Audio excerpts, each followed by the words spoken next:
एक निर्भीड, कर्तव्यदक्ष आणि तत्वाची एक राहून अजितदादांनी आपल्या आयुष्यामध्ये त्या ठिकाणी काम केले.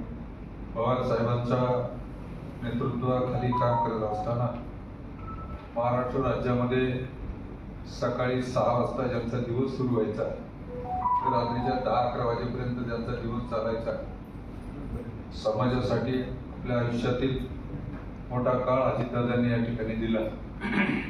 महाराष्ट्र राज्यामध्ये नव्हे तर देशामध्ये एक वेगळी प्रतिमा अजितदादांच्या माध्यमातून त्या ठिकाणी निर्माण झाली. खरं तर राष्ट्रवादी काँग्रेस पक्ष हा नेहमीच त्या ठिकाणी ग्रामीण भागाचं, मराठ्यांचं, शेतकऱ्यांचं आणि हा मराठ्यांचा पक्ष असा एकंदरीत मराठा, याचा अर्थ मराठा जात नाही तर मराठा भाषिक असा हा पक्ष या ठिकाणी पुढे येत असताना आपल्याला दादांच्या दाण्यानं नको त्या प्रसंगाला त्या ठिकाणी तोंड द्यावं लागलेलं आहे. आपण सर्वजण पक्षामध्ये काम करत असताना सर्वांनीच अत्यंत निष्ठेनं हा पक्षाचं आयुष्य 27 वर्ष असताना आपण सर्वांनीच पक्षाच्या वाढीसाठी, पक्षाच्या नावलौकिकासाठी आपण सर्वांनीच त्या ठिकाणी प्रयत्न केले आहे.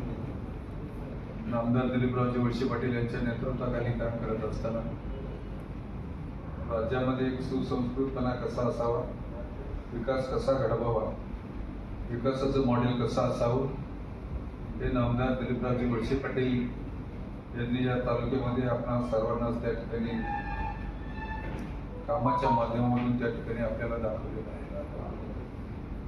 एक विकसित तालुका म्हणून आज आपण आंबेगाव तालुक्याकडे त्या ठिकाणी पाहतो नाही, त्यामध्ये आपण सर्वांचं निश्चितपणे त्या ठिकाणी योगदान आहे. आज सुनेत्रा बहिणींच्या नेतृत्वाखाली काम करत असताना